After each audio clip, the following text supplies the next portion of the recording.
नमस्कार, स्वागत है आपका अजीत अंजुम जी के यूट्यूब चैनल पर। मैं हूं अशोक वानखेड़े। चुनाव आयोग ने 2 राज्यों के चुनाव की घोषणा कर दी है।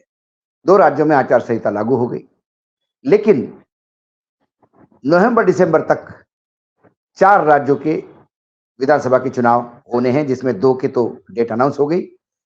महाराष्ट्र बचे हुए राज्य में एक बड़ा राज्य है और महाराष्ट्र पे सबकी नजर टिकी हुई है, क्योंकि महाराष्ट्र सबसे बड़ा लोकसभा सीट देने वाला उत्तर प्रदेश के बाद राज्य है। 48 लोकसभा सीट। महाराष्ट्र देश की आर्थिक राजधानी है। महाराष्ट्र में पहली बार ऐसा उलटफेर देखने को मिला था 2019 के चुनाव के बाद, जहां शिवसेना, कांग्रेस और एनसीपी ने मिला के, शरद पवार ने मिला के एक सरकार बनाई, और जहां शिवसेना बीजेपी ने साथ चुनाव लड़ा, वहां बीजेपी के मुंह के सामने की थाली हटा दी गई। शिवसेना 2.5 साल के लिए मुख्य पद मांग रही थी, ये बोल के कि उन्होंने हमको प्रॉमिस किया था, लेकिन ये नहीं हुआ। बाद में 2.5 साल तक उद्धव ठाकरे मुख्यमंत्री रहे। 2.5 साल बाद फिर सरकार बदली, शिवसेना तोड़ी गई, राष्ट्रवादी कांग्रेस पार्टी तोड़ी गई, और फिर एकनाथ शिंदे के नेतृत्व में 2.5 साल के लिए दूसरी सरकार बनाई। उसका कार्यकाल अब समाप्ति की ओर है। दूसरी ओर एनडीए गठबंधन, बीजेपी, एकनाथ शिंदे और अजित पवार, इनके लिए बीजेपी ने कमर कस ली। इसमें सबसे बड़ा स्टेक बीजेपी का है। भूपेंद्र यादव जैसे लोग प्रभारी बना के भेज दिए गए। संघ को मनाने के प्रयास हो रहा है, और फिर से बीजेपी, जो एक समय 122 पे आई थी, क्या वो 122 लायक बीजेपी फिर से उसका उत्थान हो सकता है? लेकिन बीजेपी की रणनीति अभी भी इंडिया गठबंधन को और कितना तोड़ सकते हो, उनको कितना डिस्क्रेडिट किया जा सकता है, उनकी जो स्वीकार्यता है जनता में, उसको कितनी हद तक हम अस्वीकार्यता में बदल सकते हैं। इसलिए लगातार भाजपा की एक टीम ये काम करती रहती है, तोड़ो और फोड़ो और राज करो। और जितना टूटना था उतना तो शिवसेना टूट गई, जितनी टूटनी थी उतनी राष्ट्रवादी कांग्रेस टूट गई। अजित पवार के पास कुछ नहीं बचा। अजित पवार खुद चुनाव लड़ने के या ना लड़ने के पशुपेक्ष में है। कभी कहते हैं कि मेरा मन भर गया, मेरा मन नहीं है, कभी कहते हैं कि नहीं मैं ही लड़ूंगा, कभी अपने बेटे को जय को लड़ने की बात करते हैं, तो कभी फिर खुद ही लड़ने की बात करते हैं।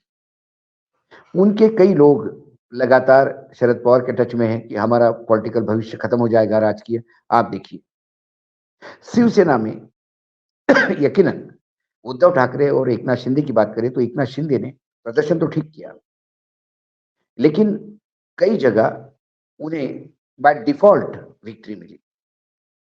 क्या वही विधानसभा में ट्रांसलेट होगा? एकनाथ शिंदे के पास पैसे की कमी नहीं। एकनाथ शिंदे खुद मुख्यमंत्री है। लाडली बहना एक ऐसा मास्टर स्ट्रोक वो समझते हैं कि इसके भरोसे वो अपने कुनबा निकाल लेंगे। एकनाथ शिंदे ने अपने लोगों को बड़ा क्लियर कट कह दिया कि किसी भी हालत में आपको ये बीजेपी के लोकल नेता क्या कहते हैं या देवेंद्र फडणवीस क्या कहते हैं, इस पे कोई तवज्जो देने की जरूरत नहीं। अजित पवार क्या कहते हैं, इसमें तवज्जो कोई मत दो।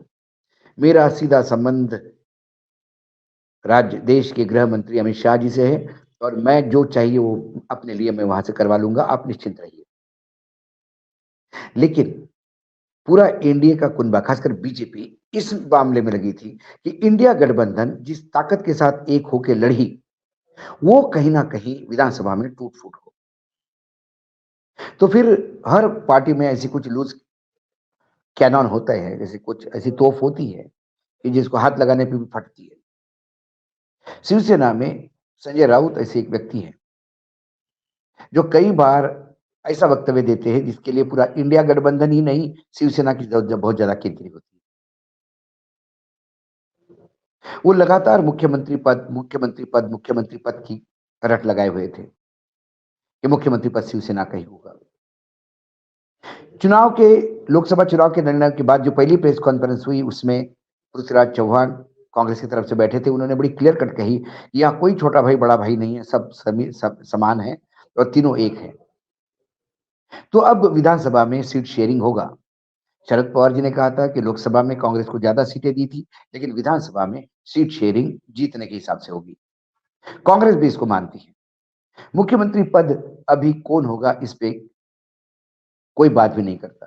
कांग्रेस की तरफ से किसी का भी नाम सामने नहीं आया, ना राष्ट्रवादी की तरफ से कोई, शरद पवार की तरफ से कोई नाम उछाला जाता है कि ये मुख्यमंत्री बनना चाहते हैं। ना उनका नेता कोई मुख्यमंत्री पद या मंत्री पद की बात करता है। अकेले जो है संजय राउत, वो लगातार मुख्यमंत्री पद की डिमांड कर रहे हैं। और मुख्यमंत्री पद उद्धव ठाकरे ने क्यों लिया? उद्धव ठाकरे ने अपने पिता को प्रॉमिस किया था, बाला साहब ठाकरे को, उनके अंतिम समय, कि जब शिवसेना मैंने संभाली है तो एक दिन मैं शिवसेना का मुख्यमंत्री जरूर बना के दिखाऊंगा। तो जब उन्होंने बात की भाजपा से, तब यकीनन उन्होंने कहा कि ढाई ढाई साल के लिए होगा। कई लोग ये भी बोलते हैं कि ढाई ढाई साल के लिए होगा तो फिर देवेंद्र फडणवीस का नाम जब प्रधानमंत्री ले रहे थे तो ये चुप क्यों थे? तो उन्हें लगा कि ये ढाई साल के लिए है, बाकी ढाई साल तो मेरा है, इसलिए वो चुप रहे।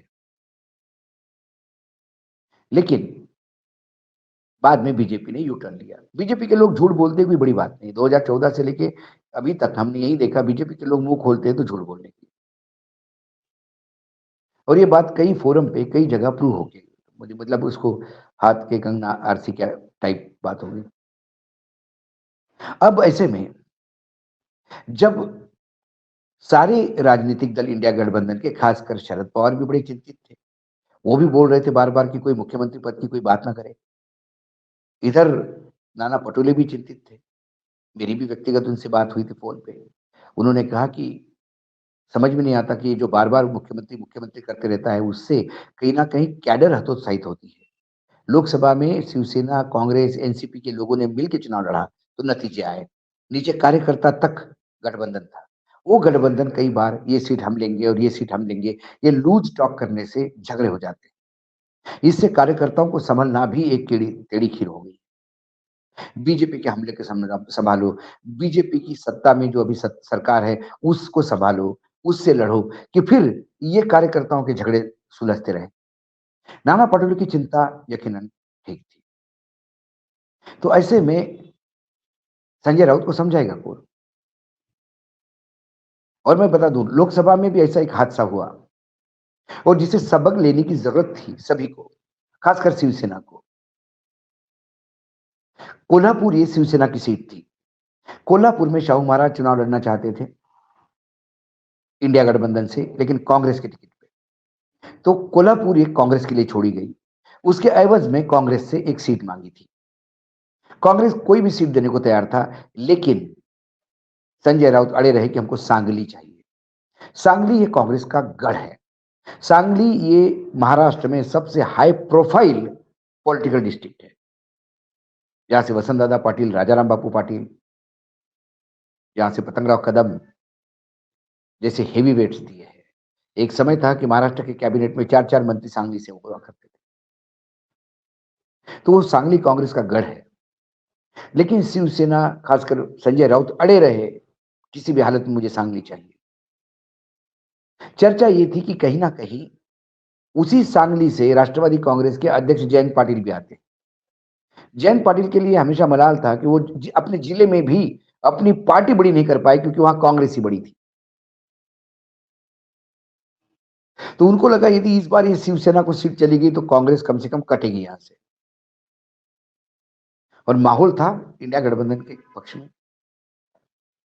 तो सांगली की सीट दी गई शिवसेना को।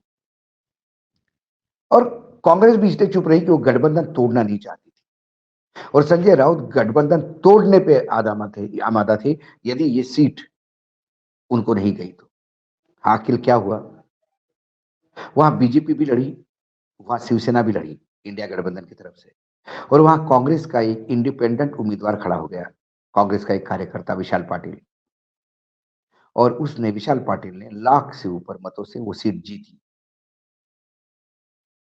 ये कांग्रेस का वजूद है उस राज्य में। बाद में वही विशाल पाटिल इंडिया गठबंधन के साथ हो गए, कांग्रेस के साथ हो गए। तब जाके कांग्रेस 99 से 100 हो गई। तो सांगली रिपीट नहीं होना चाहिए। यदि सांगली के जगह मुंबई में पीयूष गोयल वाली सीट लेते, कांग्रेस दे भी देती। और पीयूष गोयल के सामने जो कांग्रेस का उम्मीदवार हारा, वहां शिवसेना का जीत जाता, तो इंडिया गठबंधन में एक सीट और आती। उससे सबक लेने की जरूरत है। उससे सबक राउत साहब तो लेंगे नहीं, क्योंकि राउत साहब पत्रकार से राजनीति में आए हैं और पत्रकारों के साथ बड़ा प्रॉब्लम होता है। एक बार एक स्टैंड लेते तो उसी पे रहते हैं। तो मैं हमेशा कहता हूं कि सही पत्रकारिता ऐसा है कि आप स्टैंड लो, लेकिन यदि आपको पता पड़ा आपकी गलती है तो मान लो। हम भगवान तो है नहीं, कई बार हमारा भी गलत होता है, माफी मांग लेनी चाहिए गलत हुआ तो। मैंने भी कई बार बोला कि एक सूचना मेरे पास गलत आई थी, मैं माफी चाहता हूँ। लेकिन संपादक बनने के बाद आदमी का दिमाग खराब होता है। ये संपादक से नेता बने तो उनका वही दिमाग है। तो इस बार भी लगातार वो अकेले ही चिल्लाते रहे कि मुख्यमंत्री मुख्यमंत्री पर। उस पूरी बात पर आज शिवसेना सुप्रीमो उद्धव ठाकरे ने अपने वक्तव्य से पर्दा डाल दिया। उन्होंने कहा नथिंग डूइंग, मुख्यमंत्री नाना पटोले डिसाइड करे, मुख्यमंत्री शरद पवार डिसाइड करे, शिवसेना साथ देगी। शिवसेना का लक्ष्य वर्तमान सरकार को सत्ता से नीचे उतारना है, ना कि मुख्यमंत्री पद। इतनी बड़ी बात कह के जो उद्धव ठाकरे ने मैच्योरिटी दिखाई पॉलिटिकल, उससे पूरा इशू ही खत्म हो गया। क्योंकि उद्धव ठाकरे यकीनन संजय राउत से बड़े हैं और उनका वाक्य अंतिम माना जाएगा। यदि उन्होंने कहा कि मुख्यमंत्री पद से लेकर कोई लड़ाई नहीं है, किसी भी पार्टी का बने, लेकिन इंडिया गठबंधन का बनना चाहिए, हम साथ हैं, पूरी ताकत के साथ खड़े होंगे, ये बोल के पूरे कार्यकर्ताओं में उत्साह तो जगा ही दिया, साथ ही संजय राउत को भी बोल दिया कि आप चुप रहिए। लेकिन मैं जानता हूं संजय राउत 3 दिन के बाद फिर बोलना शुरू कर देंगे, लेकिन फिर अब उनको लोग तब भी सीरियसली नहीं लेते, अब भी नहीं लेते और अब ज्यादा नहीं लेंगे, क्योंकि जब उद्धव ही मना कर रहे हैं तो जबरदस्ती तुम क्यों उद्धव पे थोप रहे हो। कुल मिला के उद्धव ठाकरे के इस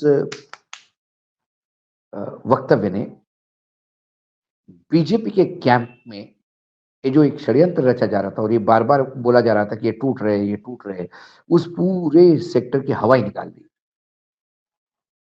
अब उन्हें कुछ नया ढूंढना होगा, क्योंकि ईडी सीबीआई दिशा सलवनिया बहुत सारा हो गया,